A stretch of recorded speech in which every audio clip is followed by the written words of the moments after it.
We now welcome to the stage Puerto Rico's Secretary of Economic Development and Commerce, Manuel Sidre, Banco Popular CEO, Ignacio Álvarez, and moderator Caroline Rods, co-founder of Hello Alice.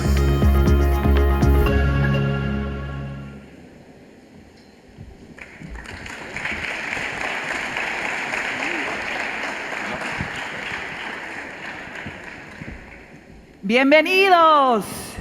So wonderful to see everybody here. What a great, warm welcome, and I mean that literally and figuratively, here in Puerto Rico. My name is Carolyn Rods. I'm the founder and CEO of Hello Alice. We are a community of entrepreneurs, 1.5 million strong now, one of the fastest growing in the country, in the world, I think, at this point. For those of you not part of our community, take that as your first action item to join us over there, over at helloalice.com. It is free. And we're great partners with GEC, connecting entrepreneurs to grants, to programs like GEC, to accelerator programs, and much more. I am thrilled today to be joined by two incredible entrepreneurs of their own, the Honorable Manuel Sidre Miranda. Thank you so much for joining us today. He's the Secretary of the Department of Economic Development and Commerce here in Puerto Rico, as I'm sure many of you are familiar with. And the amazing Mr. Ignacio Álvarez, the CEO of Banco Popular, a bank with over 70 billion in assets, supporting over 2 million customers with over 9,000 employees. So really pleased to be joined with you both today.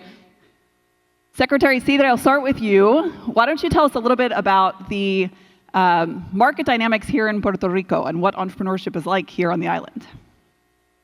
First of all, I want to thank Gloria Vizcasilla. I think she's there. Gloria. Mariela Ballines is also part of the Distrito de Convenciones team. And obviously all the Puerto Rican team that worked to help this extraordinary activity today. It's amazing. I put my hands in my eyes because I want to see how many people are here. and obviously, 20 years ago, I was there.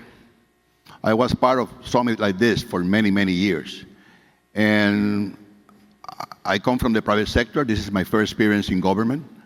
So, as all of you know, I grew up in the bakery business, in a small bakery in a small town in Puerto Rico.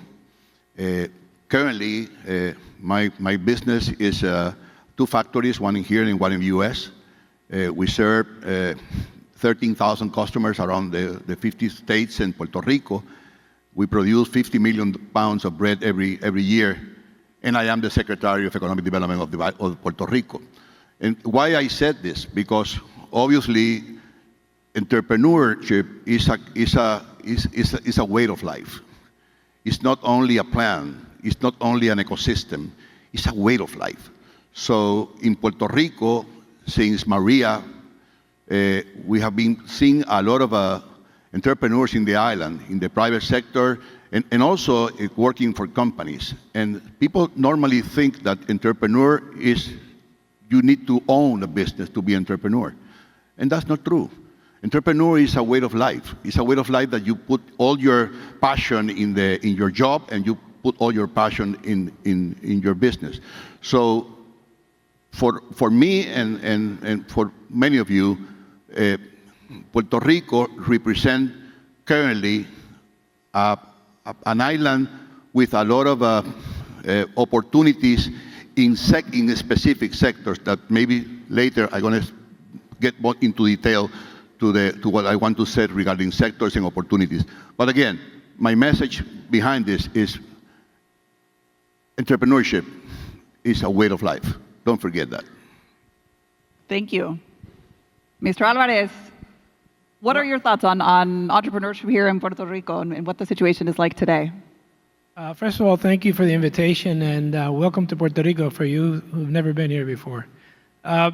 I think the entrepreneurship in Puerto Rico is evolving rapidly. You know, we come from a culture, I think, many years ago where every mother and father wanted their kid to be a lawyer, doctor, an accountant, and thought that was the way to go. And I think people have realized over time that there's a lot more possibilities. And I think that possibly COVID, but even before, people have started to change their mentality, and they're seeing the opportunities that exist. And I think it's very exciting. We all know that Puerto Rico has to evolve and diversify like any economy. And we can't rely, although it's important that we have the big pharmaceutical, the big manufacturing, it's important that we diversify the economy and create, different types of jobs. And more importantly, I think, make Puerto Rico an interesting and an exciting place to live. So I think that's part of our entrepreneurship. Entrepreneurship is not only about business, but I think it's about creating a community where people exchange ideas and it's vibrant and you have a lot of change and excitement. So I think that's very important. Thank you. So we've seen the landscape globally for entrepreneurs change quite a bit over the last couple of years, emerging from a global pandemic, dealing with major issues at the time around talent retention, around supply chain issues, evolving quite a bit into now the largest constraint for entrepreneurs being access to capital. Our data at Hello Alice indicates over 52% of entrepreneurs are considered financially unhealthy. Many of those entrepreneurs are struggling with access to capital, particularly when we talk about Latino entrepreneurs. What are the biggest challenges that you see being faced right now across Puerto Rico? Where do you see some of those challenges, but also where do you see some of those opportunities? Yeah, well, we're a bank, so when we started to look at what we could do, we started, the way most people think, what you do. So we started to develop financial programs, finance programs, where we could give credit to people that were starting to grow their businesses less than 2 years. We called it Startup Popular. And then we would condition the credit on the entrepreneur accepting certain capacity building counseling, like in human resources or marketing. But as we evolved, we realized that that's only part of the problem. So then we created something called the mezzanine fund, which was a fund directed at more risky type of ventures that banks don't do. So we created a certain amount of money to do that. And that was successful, but even then, that was mostly either preferred or debt. And we realized that there was a need for equity. So we started something called the Impact Fund, which is very innovative for us, which are actually investing equity in startups and that have some link to Puerto Rico or the communities we serve, because we also operate in New York and South Florida and the Virgin Islands. So that's been very exciting, because I think one of the things that has improved is that access to capital is still the #1 problem, and entrepreneurs complain that they have to mortgage their house or go to their families. But I think in Puerto Rico, the ecosystem is evolving, not only us, but there's a lot more angel investors now. There are other people doing funds. So I think it's getting better. One recommendation I would make to people that are in the entrepreneurial system is, relatively early on in your evolution, get a good CFO. Many entrepreneurs have excellent business ideas, but one of the problems is they don't speak the language of the people they go ask money from. So relatively early in your career, get someone who can speak that language, because I think it will be important. Great advice. And I will say that was a game changer for our company, I think, when we got an incredible CFO. Wonderful advice. Secretary Sidre, where do you see the big opportunities and challenges here in Puerto Rico? First of all, I think that the challenge is to amplify the word competitiveness. And in my generation, the word competitiveness is based only on cost, labor, rent, sometimes energy. Today, competitiveness is more than that. It's workforce development. It's access to talent. It's create talent. It's retain talent. It's access to capital, logistic, connectivity, agile permits, agile government, and obviously better energy and cheaper energy. So with that in mind, that is a great challenge to Puerto Rico to create the ecosystem. With that in mind, we are working very hard on that, for example, on workforce development. Puerto Rico receives every year $125 million just for training, retraining, and apprenticeship program. I sort all the companies here to use the WIOA, which means Workforce Innovation Opportunity Act, to get into that because it's very important to create a really development workforce. In the side of talent, we invest this year $15 million in 21st century tech work. What that means? To train 50,000 Puerto Ricans in the next 10 years and position Puerto Rico as the 8th jurisdiction with more digital jobs in the area.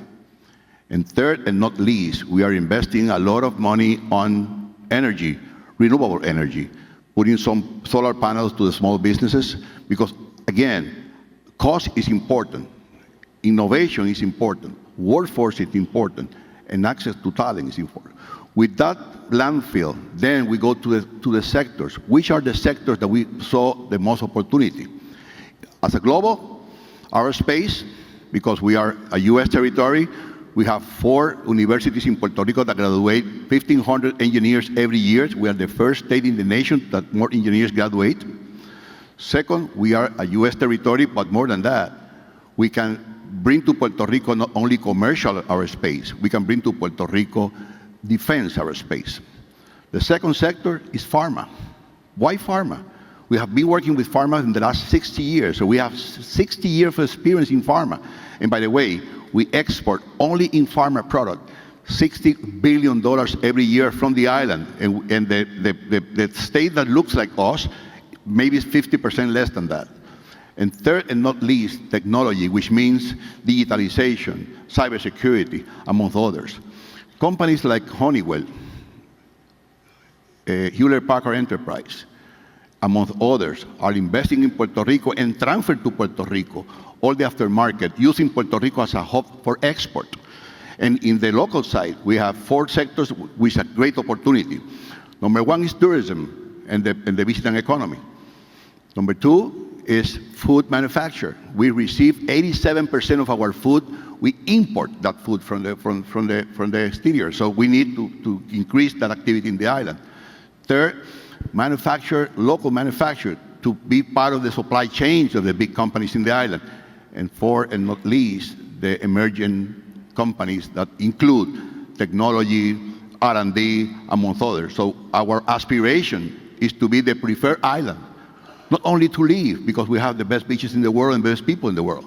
Our aspiration is to be the preferred island to live, to work, to retire, to create, and obviously to the prosperity that every humankind deserves. So Puerto Rico is, as I said previously, is the island of opportunity. So I invite all of you to look Puerto Rico, to call our department, and we can make a lot of good things for you in the near future. I love that, the island of opportunity. You know, an entrepreneur loves that. So a lot of the change that we see happening in ecosystems around the world start with great public-private partnerships. It's clear the two of you have a great and long-standing relationship working to advocate for entrepreneurship here. Mr. Alvarez, what are some of the opportunities that you see in terms of sectors to develop, areas of opportunity here on the island? You know, we have a lot of opportunities, I think, in a diverse, Puerto Rico for its size is a pretty diverse economy. Obviously, as Manolo was saying, we're a leader in pharma, we're pretty advanced in aerospace, and those are things that with time, I think that entrepreneurs have a lot of things that they can do in terms of agriculture, for example. You know, there's a lot of work being done now and scientific, so you can determine exactly how much water, how much fertilizer. There's a lot to be done in the hospitality sector. I think that's growing very fast in Puerto Rico. The food service business is growing. You know, really anything that's digitally oriented, I think there's going to be a lot of opportunity because, you know, Puerto Rico, you know, we're uniquely positioned that, you know, we're part of the U.S., but we're Latin in culture. So I think we have a, you know, really there's not one area I would limit. You know, finance, payments, people are very much involved in that. And I think the world is evolving too, because it used to be, for example, from the banking perspective, people used to think that the banks were in competition with the fintechs. But that's really evolved. We're not in competition anymore. And that's why we're investing in startups, is that I think the future is cooperation, because we can give access to fintechs to 2 million customers that would take them a long time to develop, and they can give us access to technology that just the nature that we operate. So I think there's really it's really limitless in my view. As you all look at the development here across the island, and we see thousands of new companies being launched here in Puerto Rico each year, what are some of the things that you're doing to attract new businesses? What are some of the reasons for entrepreneurs that may not already live here or may not already operate a company here? Why should they consider Puerto Rico as headquarters? Traditionally, we were known as an island on manufacture. As I said, 60 years of experience in pharma. We are moving pharma to the next level. And the next level means to insert the research and development in the process. Because as today, we produce in Puerto Rico and we ship out of Puerto Rico. We want to create intellectual property in the island. And as iPhone made, the technology is in California and they made in China, but the value is in California. So that's why we saw a very good opportunity also in pharma. Another thing is 5 years ago, the Federal Transportation gave Puerto Rico a hub to be like a isla this area de cabotaje, a transshipment island. And many of us think that we are going to look like Alaska. We are not Alaska. Why we are not Alaska? Because we have a production ecosystem in the island. So our vision is to transform Puerto Rico in an aerial hub to the world. We have the production, and we have the customers in Asia and in Europe and US. But what we need first to create a curriculum in the universities to manage sensitive freight, and second, to incentivize the construction of warehouses focused on sensitive freight. Currently, we finally have the curriculum in the UPR and the Universidad Católica de Puerto Rico. Second, we incentivize Cesar Castillo and Prime Air to have at least a 200,000 space for pallets. And as we speak today, we have one flight to Canada Air from Puerto Rico to Canada, shipping pharmaceutical product, and another flight from San Juan to Brussels through Amerijet. Our vision is to expand that, because obviously if we produce in Puerto Rico, we don't have to ship to Phoenix or Miami to ship to Europe or Asia. We can ship directly from here. What that means? Access to market. Number one, reduce cost. Number two, and number three, create the ecosystem that can bring merchandise from US and from other part of the world to Puerto Rico to be shipped to the world.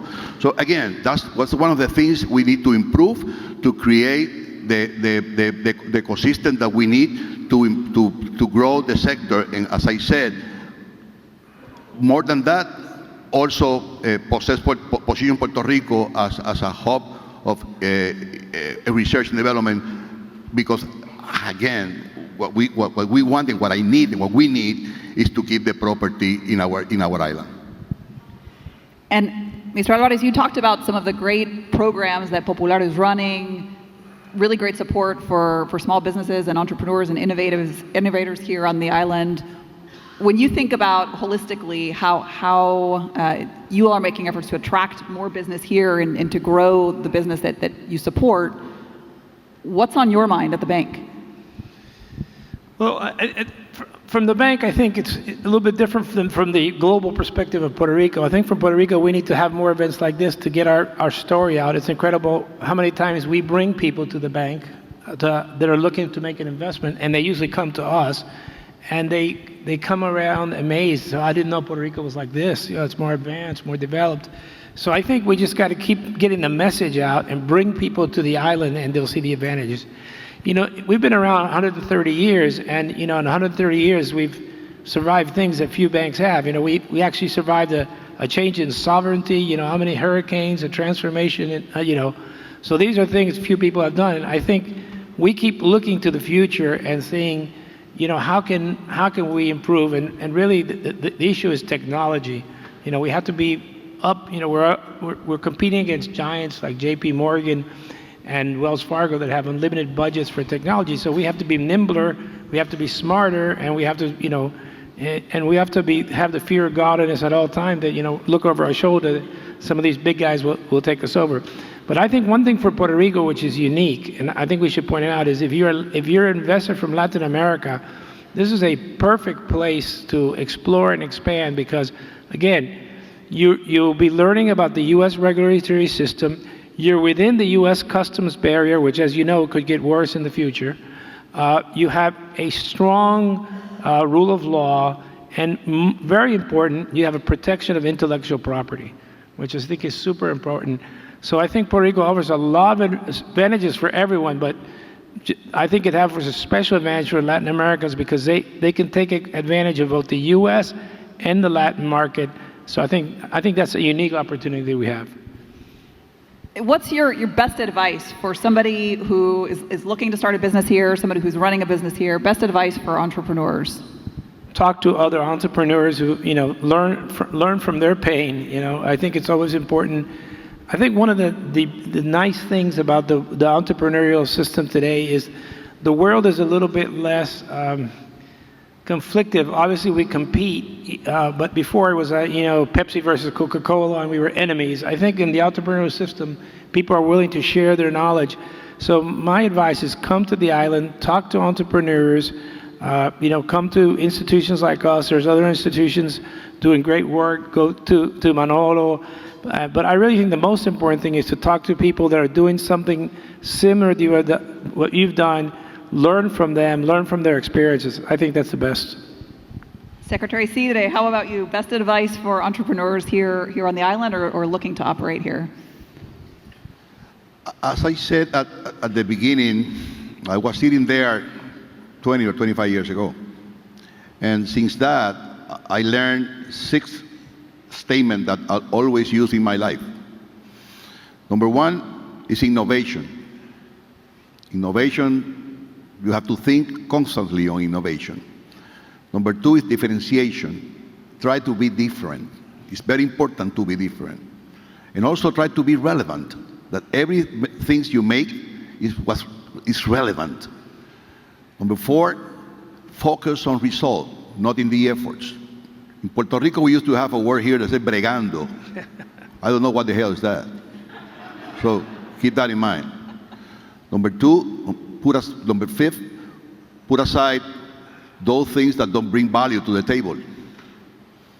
And number 6, follow your instinct and make the decisions. At the end, entrepreneur is a matter of decision. You are here because for a reason. Don't left just to be a reason. Move that reason to a project. Grow your project. Dream. It's very important to dream. And as I said at the beginning, I was a baker 48 years ago in a small bakery in Arecibo, selling pan sobao and quesitos. As today, we have an operation nationwide that starts in Puerto Rico.